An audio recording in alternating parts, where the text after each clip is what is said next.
21st century, we now embrace wildlife and encourage it into our garden. But 300 years ago, everything was very, very different. Gardens were a sanctuary to keep nature at bay, and they were ordered and controlled. And then came perhaps the greatest revolution in the whole of gardening history. The landscape at large was embraced and included on a scale that is almost unimaginable.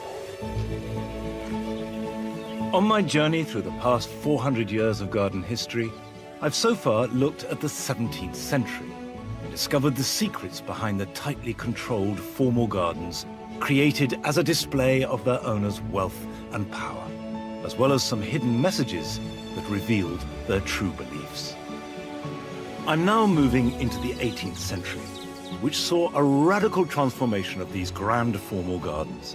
And I'll be discovering how and why these new landscapes were created and who was behind them. He's an artist, I guess. Yeah. Although he bet he never saw himself like that. I'll be getting some hands-on knowledge of the techniques of the century's most famous gardener, Capability Brown. Go!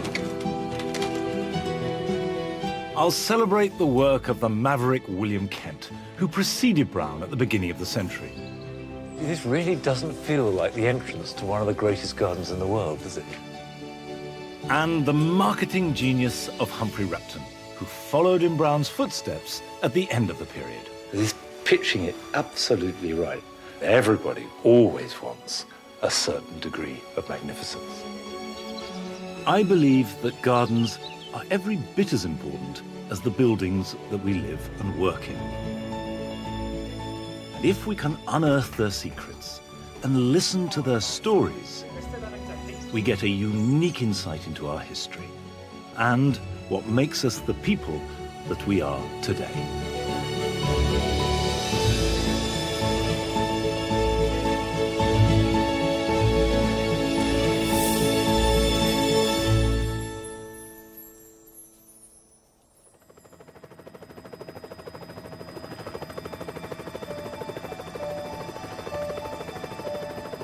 At the beginning of the 18th century, British gardens were still locked in a mindset, exemplified by Dutch formality of controlling nature.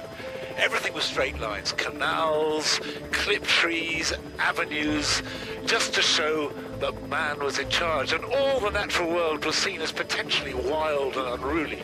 And then in a generation, all this was transformed, and the landscape was allowed in. And the first garden to show this in its entirety was Croom Court, the very first commission made by Lancelot Capability Brown. And what is extraordinary, looking from above, is you can see how that Brown, with only the resources of 1750, was able to see the landscape as it would become. He diverted water, created a river, or at least it's a lake that looks like a river, planted these rings of trees that would become clumps beyond his lifetime, beyond the lifetime of his children. And then these eye catchers, the church over there, and the marvellous orangery. All this incredibly skillfully coordinated from the ground, so it appeared completely natural, but actually took as much skill and as artifice as the most tightly controlled formal garden. In the mid-18th century, Croom Court, set within a 17,000-acre estate in Worcestershire, was the seat of the 6th Earl of Coventry. He was a young man who wanted a house and garden that would be in the most modern design, as well as displaying his wealth and status. Now this is the way to go and see gardens. To create the Earl's new garden meant undertaking radical changes. And to learn about some of this, I'm meeting the local archaeologist Dennis Williams, who's making a geophysical survey to get a detailed picture of these changes made to Croom in the second half of the 18th century. We've chosen this particular spot because we have some map-based and documentary evidence of the parish church for Croom Dabertow was once situated here. And then in the late 1750s, as the Earl of Coventry was having the house and the landscape park remodelled. The church was demolished and the new church up on the hill was built. What date is this picture? That one, the date is unclear, but it's thought to have been about 1750s. That's the gatehouse. That is the gatehouse, yes. With the church. And there's the church. So Brown demolished all this to make his park. As well as the church foundations, presumably there were a graveyard here. We believe that the tombs of the earls were moved to the new church when that was consecrated in 1763. So the Coventry family were all taken up, lock, stock and barrel up there. Well, certainly the earls. We don't know whether the countesses were all moved. That's something we're very uncertain about. They wouldn't have moved the countesses, you Not say? necessarily. One would have thought so, but the documentary evidence is not clearly there to state that that were the case. You realise there was a kind of ruthlessness about making this garden and other landscape gardens. Because a parish church, you know, this is something that had been there for hundreds of years, razed to the ground to make way for grass. To the modern sensibility, that's appalling vandalism. But it was the brave new world. It was the way ahead. Out with the old, in with the landscape.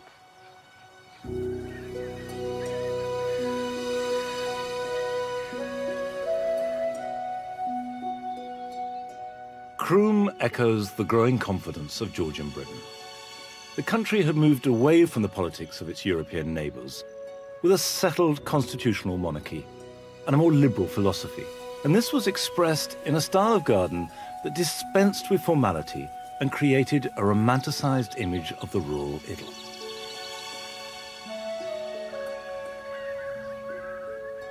So what we see in these landscapes are a series of carefully manipulated, idealised views of the countryside, as the wealthy, educated 18th century nobility wished to portray it.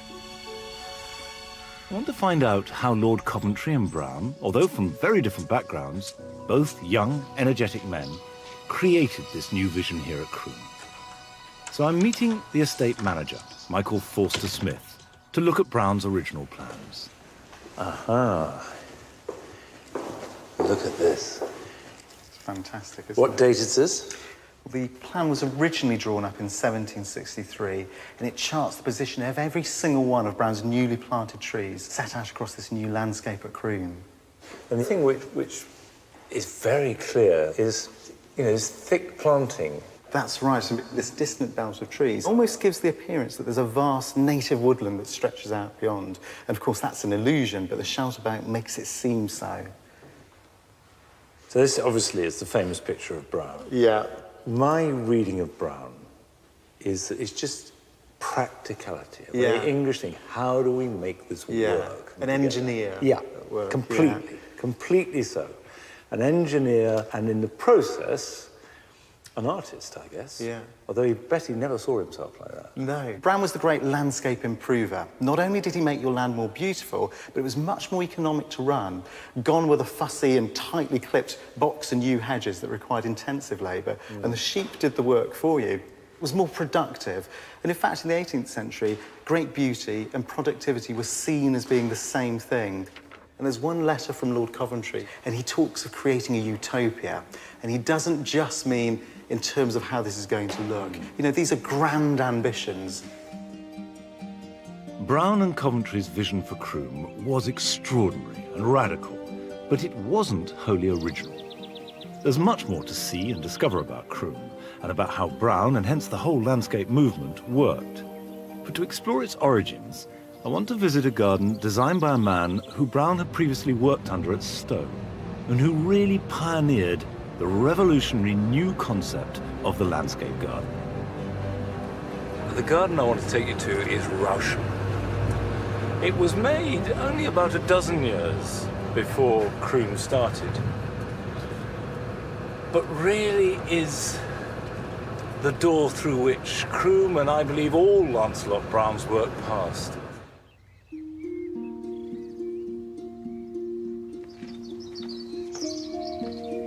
Rousham in Oxfordshire is the work of William Kent, whom I consider the great genius of 18th century garden design, and this is his masterpiece. It's still owned by the same family who employed Kent in 1738 to reshape the garden.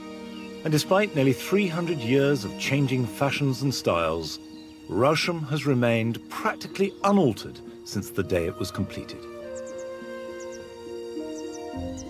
This is one of the great garden views. It's about a kind of gentle embracing of this soft, very British landscape. But it's manipulated because there's a folly up there on the hillside that looks like an old medieval ruin. In fact, it's just a wall, a facade designed solely to be seen from this viewpoint. And another way that landscape was manipulated was with a new piece of garden architecture.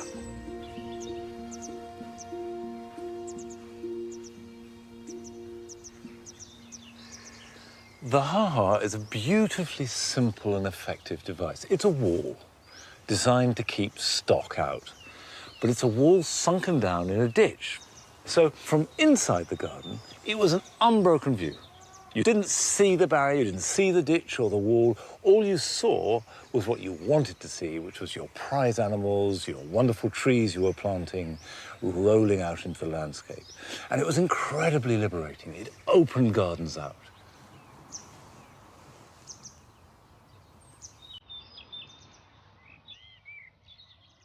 From the road, you look up to the house, and there's this enormous, impressive, great avenue of grass. In fact, most of it is just a steep slope, made to look as though it's much bigger than it is. But once the scene is set, then to go into the garden proper, there are a number of different routes, and this is very typical. None of them are grand. It almost doesn't quite look like you're in the right place, and there's said to be something like 1,000 different routes around it. So, let's go this way. You see, this really doesn't feel like the entrance to one of the greatest gardens in the world, does it?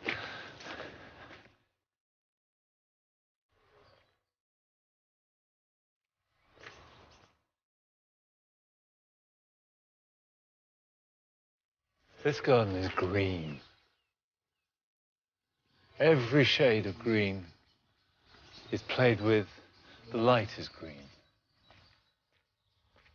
You have this underlayer of laurel, and then you have yews, and you rise up and have the deciduous trees with the light just shifting and falling through.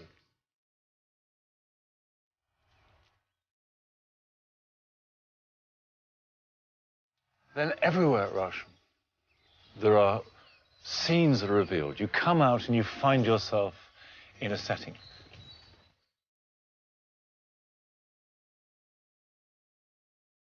And of course, that's Kent's great genius. He was a stage designer, really. And you become the actor. You perform on it.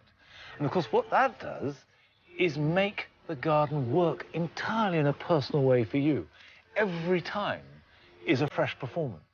So instead of looking on and admiring it like you do in so many gardens, you breathe life into it. And that's magic. That really is special.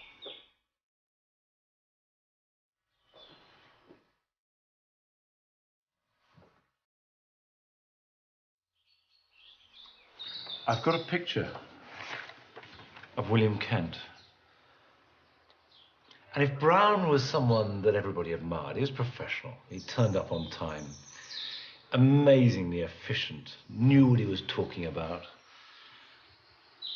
Kent was all over the shop. He never turned up on time. He didn't answer letters. He didn't send in invoices. He drank too much. They always said that Kent would come and stay with you, drink all your wine, probably sleep with your wife and your daughters, and charm you. And you can't help but love William Kent. He's one of the great, brilliant rogues of history. The accusations against Kent, and he's not universally admired, are that he really just added embellishment to good work that was already in place. But the touches that he added transformed everything that he touched. And all his work, I think, stands peerless above the more sober contributions of his contemporaries.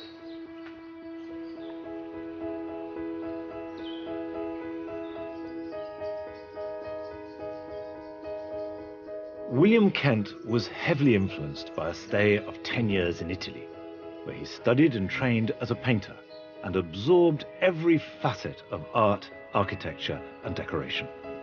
And although he was the son of a humble joiner from Bridlington, this was the heyday of the Grand Tour, when aristocratic young men would set off in a kind of glorified gap year to absorb European art and culture.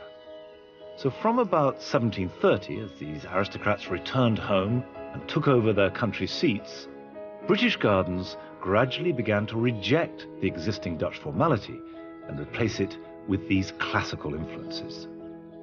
But Kent, a maverick to the end, also added a quirky element to it. I love the way that in this temple of echo called Townsend Building, you have the temple and the pillars in the front, and on the side, sash window. So what you end up with is Rome, but Rome with its feet firmly in Oxfordshire.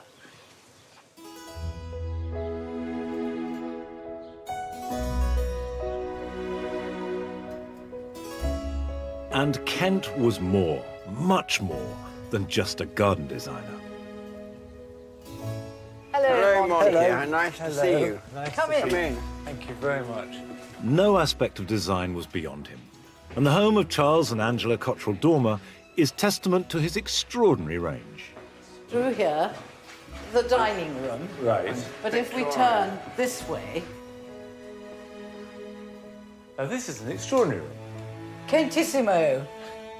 Every detail of this room, from elaborate marble mantelpieces to ornate gilt picture frames, decorative swans, and intricate cornicing, was all designed by Kent. And Kent did this ceiling. Did he paint that? Yes, he painted it on canvas, and it was trundled down, rolled up as on a wagon. He's a wonderful decorator and Oh, designer. look Yeah. at the colour, the blues Yeah. and the reds, absolutely wonderful. Come on, Monty. Okay.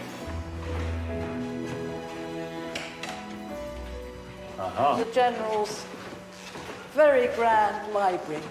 Now that is General Dormer, is it? Yes. Who commissioned the garden. And what relation is he to you?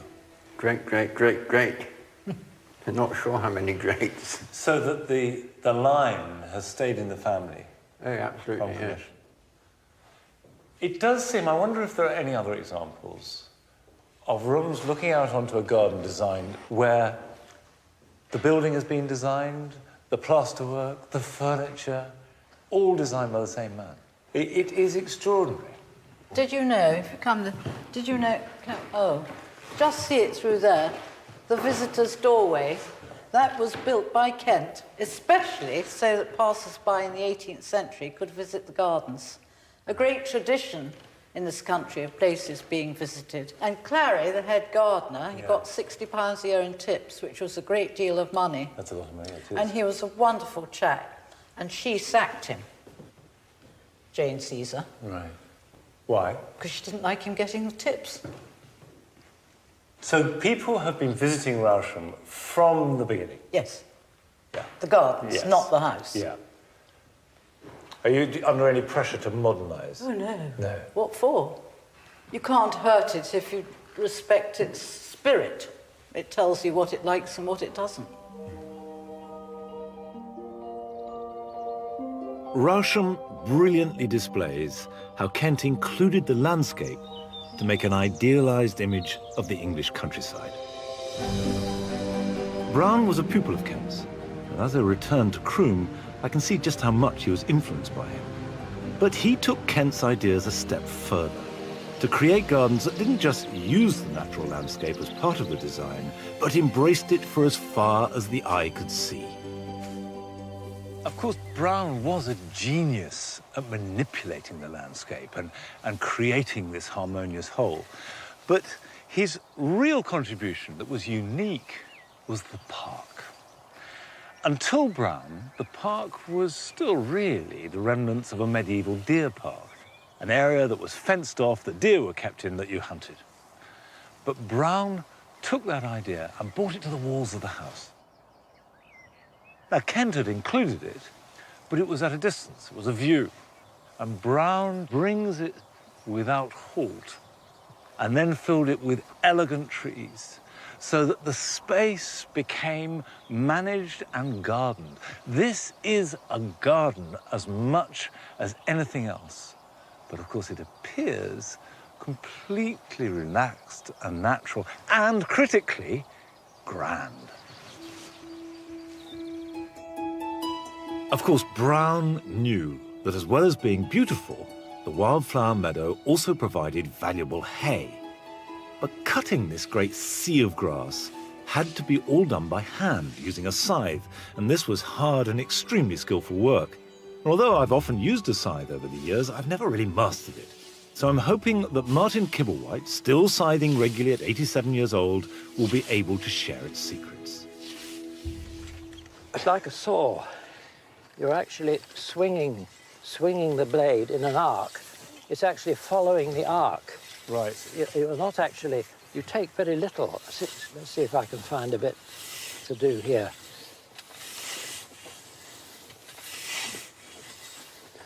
You don't take more than 2 or 3 inches at a time. I love the sound.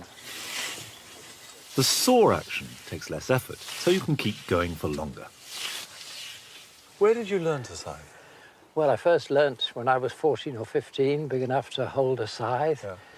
And then later in my 20s, an old man who was in his 70s, in the 50s, he must have been a grown man in 1900, he showed me the finer points. He must have learnt in the 19th century. There are records of mowers here at Croom being paid 1 shilling and 10 a day for their mowing, plus 28 pints of small beer.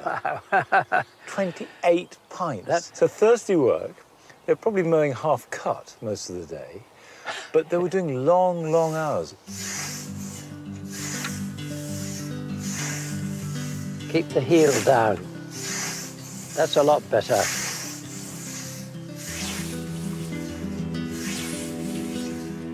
Now, we know from the records here at Croom that this meadow was cut by 28 mowers. So to maintain Brown's landscape took an army of skilled men and women working long hours for days and days.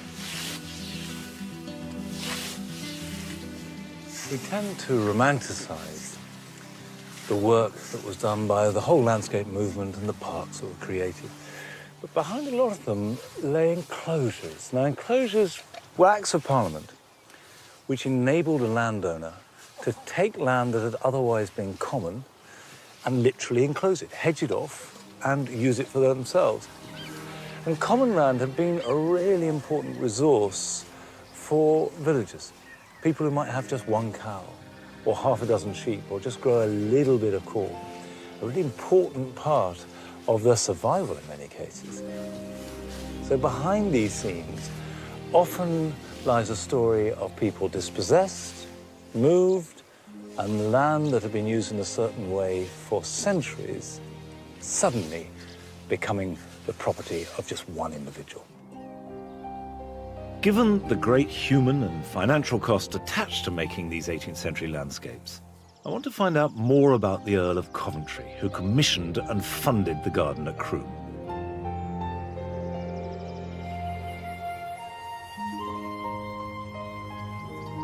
The Earl has been described as a proud, argumentative, and not altogether attractive figure.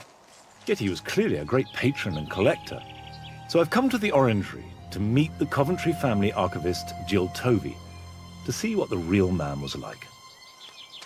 So what have you got here? Because this is a lot of stuff. It's a very, very small part of the Croom archive, which is huge. But we've got some plant bills. 25 white raspberries, 12 pineapples, cantaloupe melon. This is a huge plant list. Yeah. Which would have all been quite rare and interesting. I mean, they're expensive. Indeed. How much did he spend on his garden? Well, on the garden alone, I'm not really sure, but on the whole project, it's been estimated is equivalent to 28 million these days. So a lot of money. And where did the money come from? Where did the money come from? Everyone asks, but it's not apparent. But you would think for not. such an obsessive collector and recorder of events, he would have recorded it. But this is the other thing. He doesn't keep any of his private letters. But he kept All every his receipt. business. Exactly. But there's no clue as to his private life. What little we do know is full of tragedy. He was 28 when he inherited the title. A single man, so the first thing he needed was a wife, of course. So he chose the most beautiful woman in London, Maria Gunning. The new Lady Coventry was already famous for her extraordinary beauty, which was said to make grown men faint before her. But in keeping with the fashion of the day, she wore a heavy layer of lead and mercury-based makeup, which caused blood poisoning and began to eat away her skin. It's reported that she would only have the light of a tea kettle in her room because she was so devastated by the sight of her face.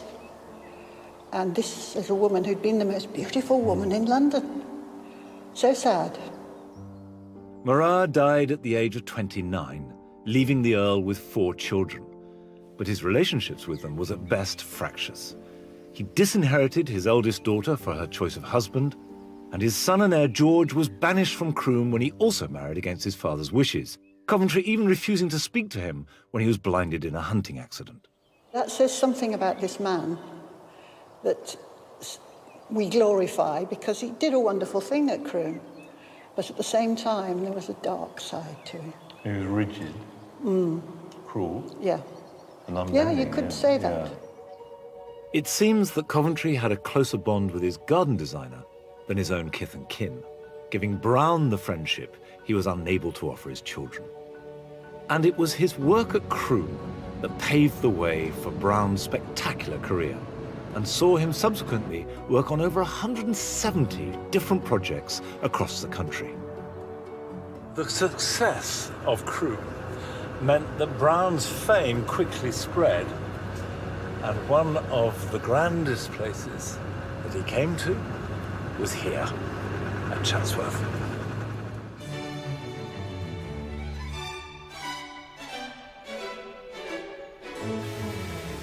Chatsworth in Derbyshire has been the seat of the Devonshire family for 6 centuries, and for nearly all that period at the forefront of style and fashion, displaying wealth, power, and grandeur. By 1759, 7 years after his work at Croom, it was already one of the great gardens of Britain, and the perfect setting for Brown to add his own distinctive stamp. And in true Brownonian style, he swept away much of the formality, widened a river, and moved an entire village. He did, however, preserve one of the country's finest garden features, created 50 years earlier at the beginning of the century. The Cascade was part of the extensive formal garden that surrounded the house here. But when Capability Brown came here in the middle of the 18th century, much of it was swept away. And if you look beyond the house, you can see a typical Brownian landscape. And you have that flow from house to park to countryside beyond in one unbroken movement.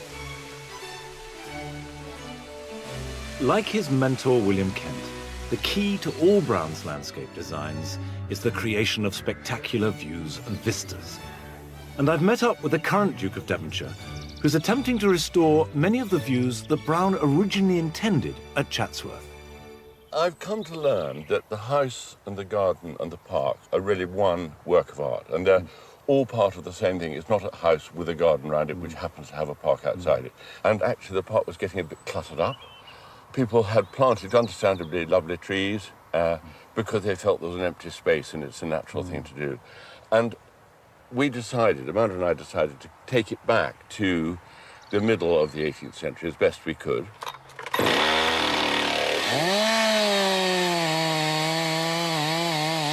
Today, the Duke is having an oak tree cut down to reveal a long-lost view. It's a lovely tree in the wrong place. The views into the house and out from the house need to be opened up. The house was built purely to show off. The owners wanted to be seen to have a great big house. They didn't want to surround it by trees and so nobody could see it. That's why it's always been open to visitors. Yeah. You know, they welcome people to come and look at this wonderful thing they created, as you would. Yes. So you're freeing out the views from the house and you're freeing out the views to the house. Absolutely.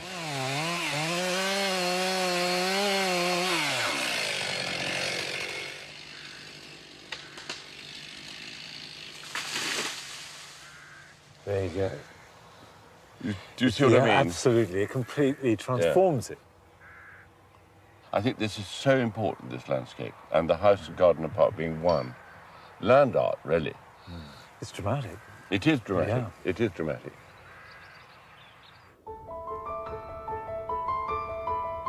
Financed by growing colonial trade and industrial development, by the 1760s, any self-respecting landed gentry were creating their own landscape garden.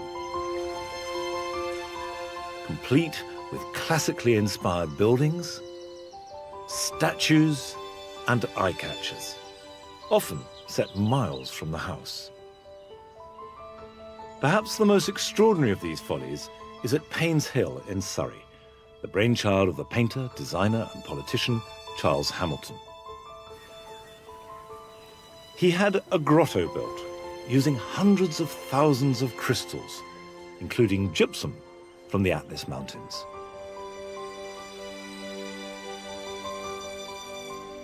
Hamilton had been inspired by his own grand tour to Italy, where the ornate grottos were a key feature of every Renaissance garden.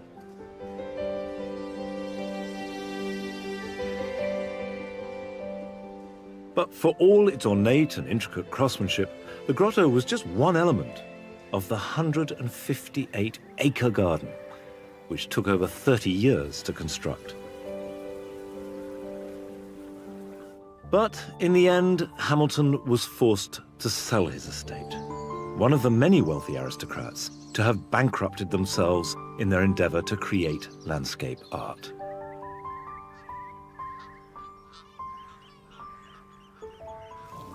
The sheer scale of maintaining these vast gardens meant that in time, many were turned back to farmland. And this is what happened to Brown's Garden at Croom Court, until the National Trust came to the rescue in 1997. And overseeing its restoration is the head gardener, Catherine Ulker. I guess running a garden like this is a very different matter to running a more conventionally formal garden. Well, there's probably some similarities, but also quite a few differences. So this naturalistic style of gardening, you could argue, is even harder to attain. Now, why is that? Why is that? Because you're battling against nature constantly. Croom was originally called Segimia, and it was a marsh. And that marsh is constantly trying to return, and on a day like today, it's probably partly achieving that. The Earl of Coventry once described his estate as the most hopeless spot in all the land. Brown's answer was to create a network of underground drainage culverts that channeled water from the sodden ground into a 1.5 mile long lake he designed to look like a curving river. However, this meant massive earthworks, all of course dug by hand.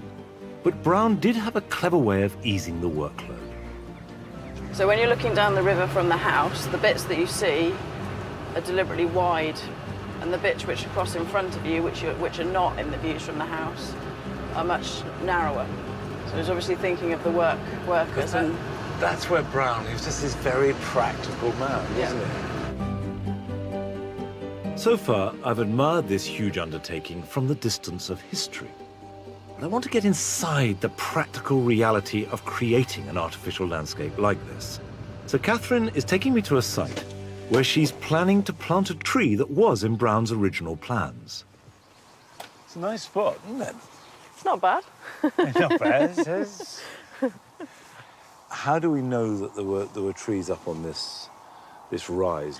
We've got a watercolour by Burney, 1784, and he was doing watercolours of Worcestershire for a guidebook. And this whopper here? Yeah, so using this watercolour, and the other documents, we know that there was a clump of trees at the top here located quite near the church. Right.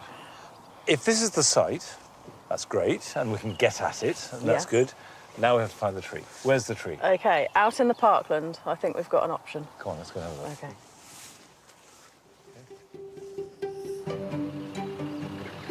Most of the trees here would have been planted from seed or as saplings. But Brown was well known for planting mature trees for a spectacular instant effect.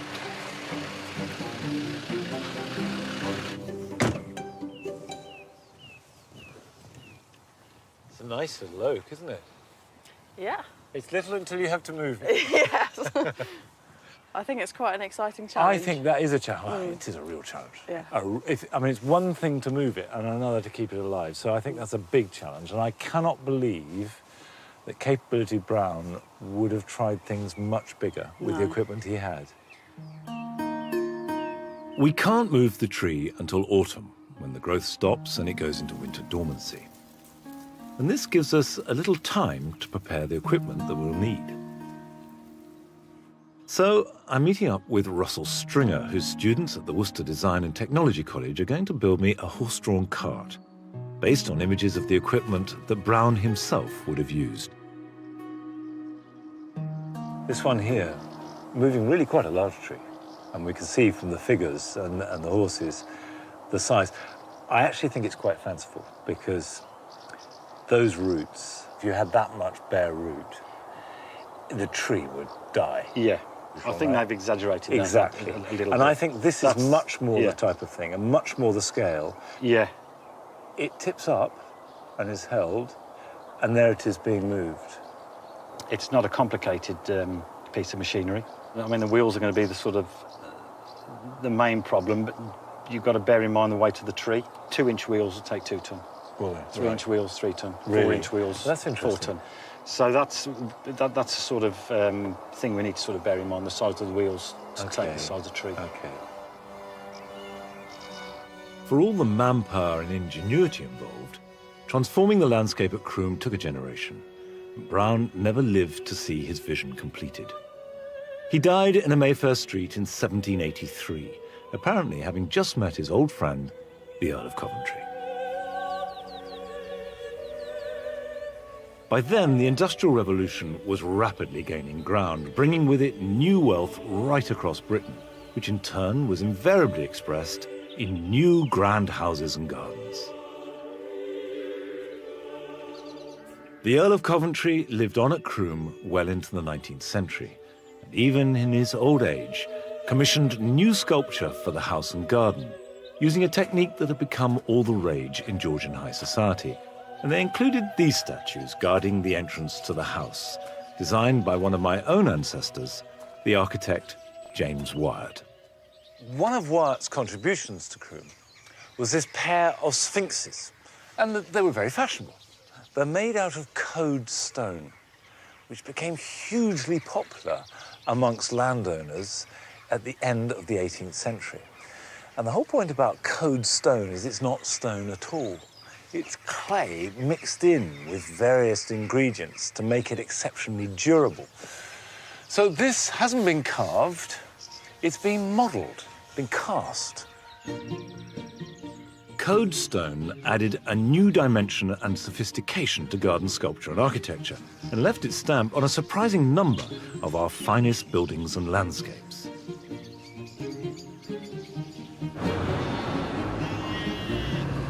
I'm fascinated by this Coed production. So I'm off to Wiltshire, where the recipe for Coed stone has been rediscovered. The original workshop ceased production in 1837. Hello. And it took years of trial and error for the sculptor Stephen Pettifer. I'm Steve. Steve. Very nice to meet you. To uncover the secret of the Coed formula and technique. Is this all repairing stuff that was made in the heyday of Coed? No, it's a mixture of some repair work and some new pieces. Right. So this is a restoration job here. Hannah's making new pieces, and then this is a bracket off a building in London. Which building? Buckingham Palace. Right. Is there a lot of code at Buckingham Palace? A huge amount. Oh, that's written on there. That's the original piece of graffiti from Is people it? who made it. It says Foolish or... Foolish Barnet. And Barnet was the bloke who made it, was it? Presumably, maybe there were two people working on it. Or... Foolish Barnet. How fantastic. So that must have been hidden from when it was done to when you took it off? Yeah. First people to see that.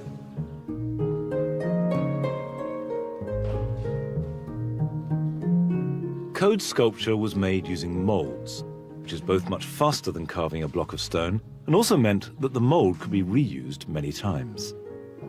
However, the main advantage of code over carved stone lay in the extreme fine detail and the quality of craftsmanship that could be applied to the clay. If I wanted to order a pair of tigers, what would it cost me? 16,000 for the pair. 8,000 each. Wow. This is not a poor man's stone. No. They were held in high regard by the architects of that time. You know, actually in clay, we can really push the detail and the undercuts and be really extravagant with it. Whereas in stone, it's harder. So presumably, say, take this here. This keystone. Yeah, that would be really difficult. If you look at the detail in here, would be very tricky in stone, wouldn't it? Exactly. Yeah. You wouldn't do that in limestone. Stephen explained to me some of the secrets of this extraordinarily versatile and durable material. This is the clay. We have lots of different blends. Okay. Is this a secret, by the way? Are we allowed to, do you want to give away the blend? I'm not that secretive about it because ultimately it's the sculpting that's that's difficult. It makes it hard to produce. So let me have a look at that. So I can see the little bits in it, little white bits. And what you're looking at there is this, which is called grog. Code is a mixture of fired-up ceramic grit, powdered glass, sand, and ground flint. But then you treat it like clay. Yes. You model it like clay, you fire it like clay, Yeah. and it goes through. But it will weather and last much better than normal terracotta. And Yes. some stone. Oh, yeah, I mean, lasts a lot longer than any limestones. Right. And marble. Really, longer than marble. Yeah. See, to a layperson, A lot longer. That is an incredible It's an fact. incredibly hard material. Producing these finished works is highly skilled, but to get a feel for the process, I'm going to help make a Georgian keystone. Right. So are these all part of the same mould? Yeah, this completes one mould. So that's ready to receive The clay. the code clay. So we just take handfuls and push it in? Yeah, but yeah, basically. What I would do is... Basically means politely no. Well, yeah, we need to be careful. So I'd identify the fact that the nose is quite deep and undercut. So you need to Right. make sure initially that we get clay into there. OK, so that's the first bit. Just push it in with your thumb, make sure it gets right into the bottom. You can maybe just use 2 fingers to go into that forehead. You've got to get into the corners. They're sometimes quite difficult. You need to actually make real attention to that corner. Of course, it's absolute joy working clay. You know, it's a lovely material. You're doing very well, Monty. Definitely give you a job. The success of Code is remarkable for the fact that in an age dominated by men, it was the brainchild of a woman, Eleanor Code, who was a brilliant businesswoman and quickly made her company a household name.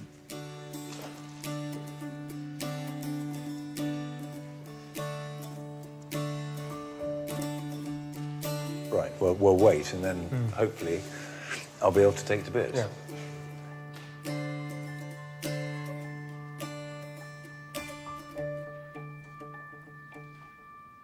Mrs. Code was obviously a business genius, but she was lucky.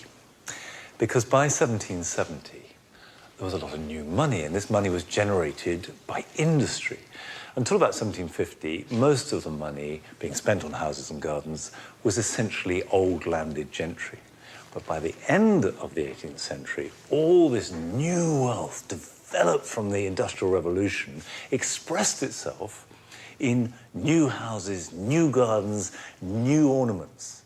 And Code supplied it superbly because it was a little bit cheaper, a little bit more accessible, and could be produced at home in a very efficient manner. So she got everything right. And the thing that was most right of all was her timing.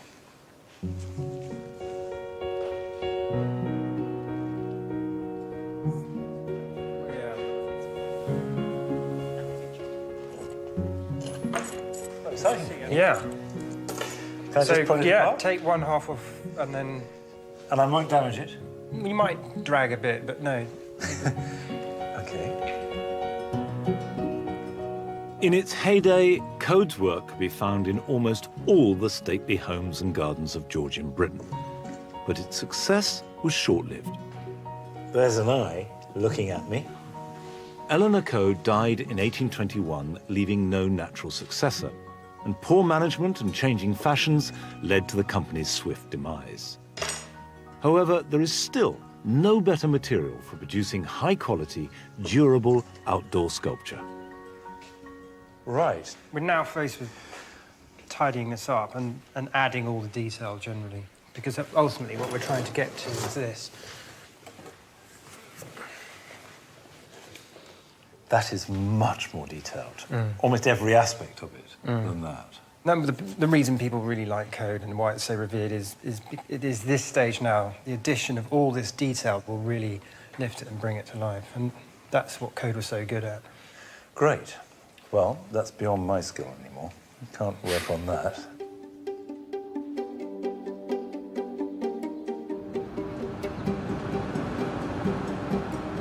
Just as Code profited from the building boom of the late 1700s, the next generation of designers tailored the English landscape garden to the broader tastes of the industrialists and the businessmen who were pouring their new money into country estates.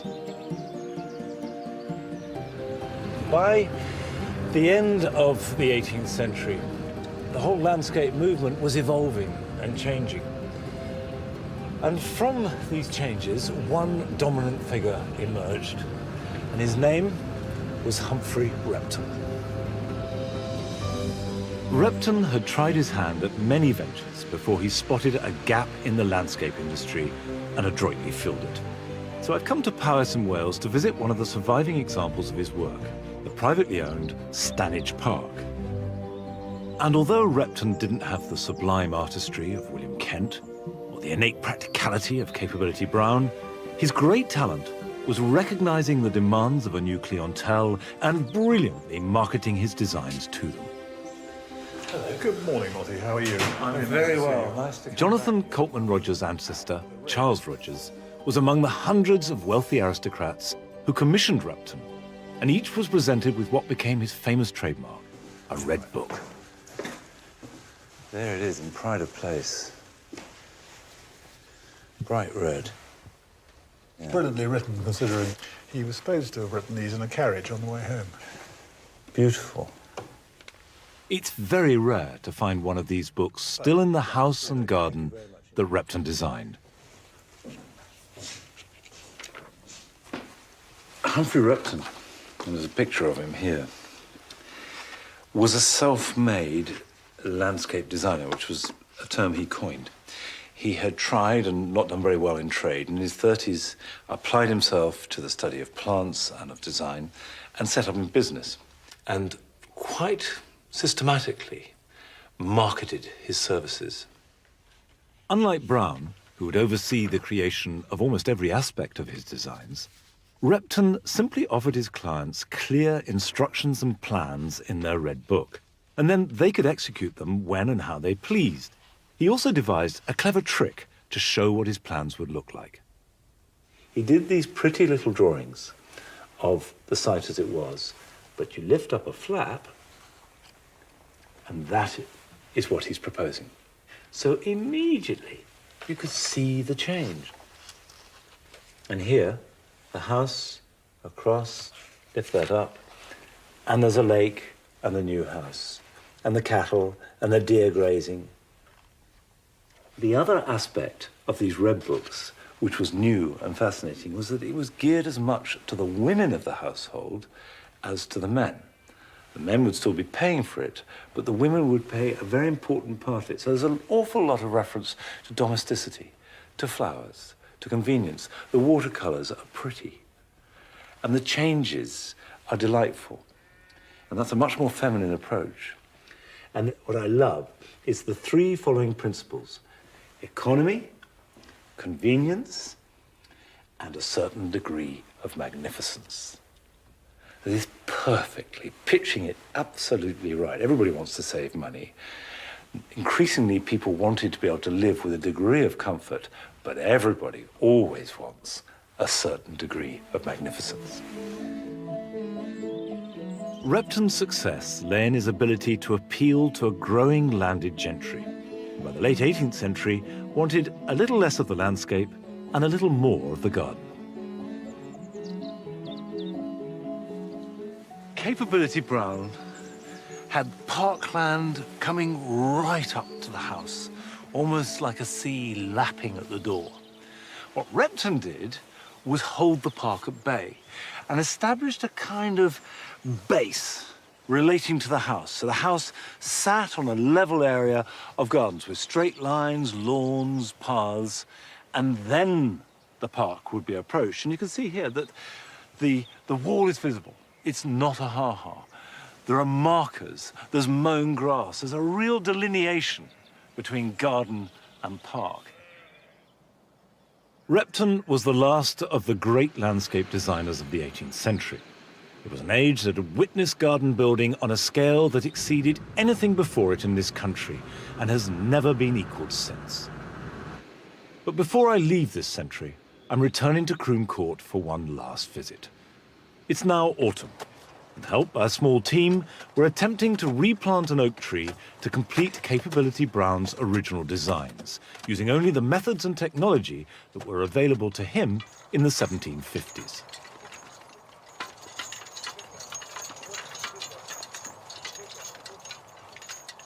Gently, dear, gently.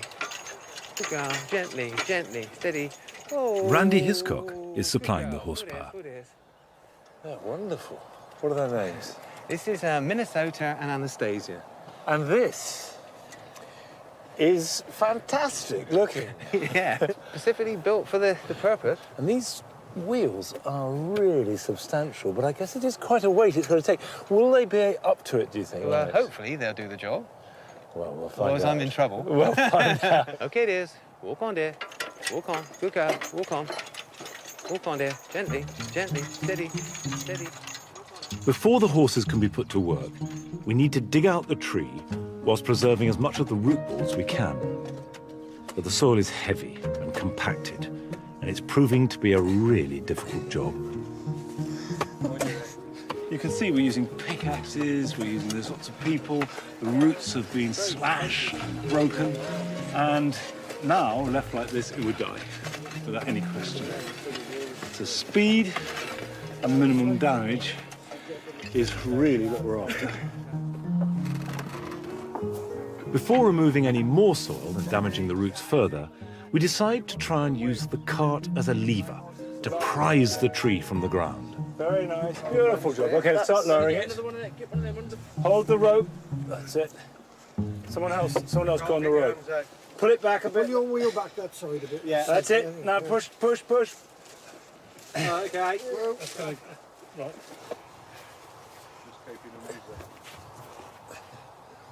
Using the horses at this stage would be too risky, because if the tree suddenly comes away, it could scare them and make them bolt.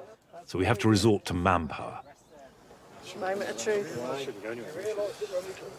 Let's give it a go. Yes, 1, 2, go!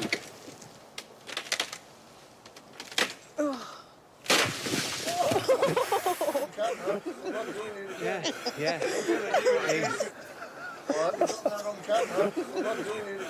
Yeah. It's exactly why we would not do it with the horses. Because that's what happens, isn't it? Something like that might happen.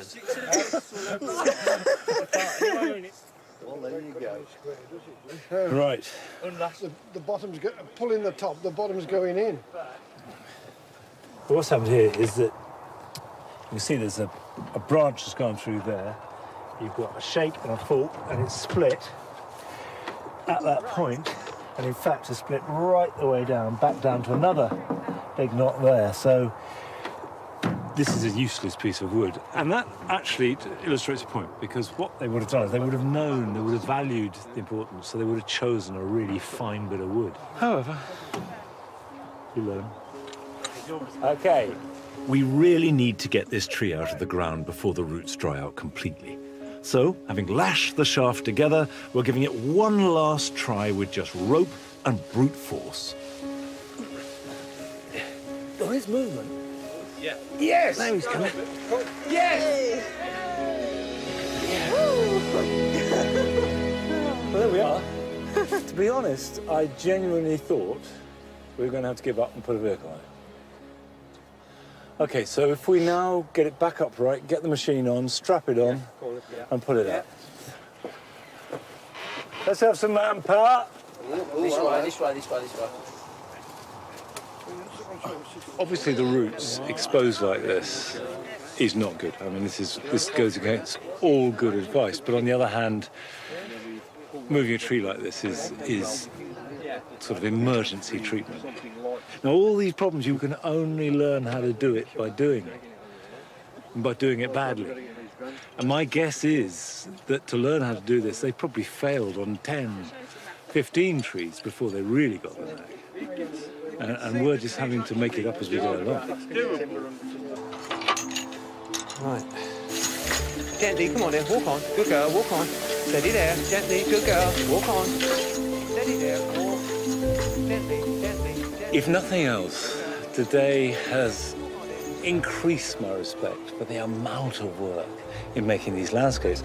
This is a modest tree. Moving it has taken about a dozen of us all day, with lots of trials and tribulations, and the chances of success are fairly slim. Yet, this was a tiny aspect of making these landscapes. Lakes were dug, rivers dammed and moved, land was reshaped and formed, and the fact they dotted around a few mature trees really didn't amount to much when you'd had to do all that massive amount of work. It really does go beyond anything that we experience today, let alone without any machinery of any kind. Once, a little bit more. Very good.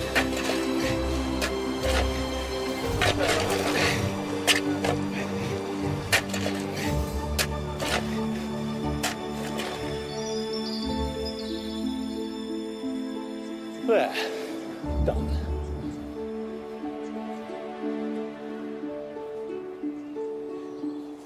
The landscape movement was based upon the fashion for an idealized countryside. But by the end of the 18th century, it was going out of fashion because the world had changed. Big new technological developments, big new cities, new ideas demanded new styles of gardening. But that is another story.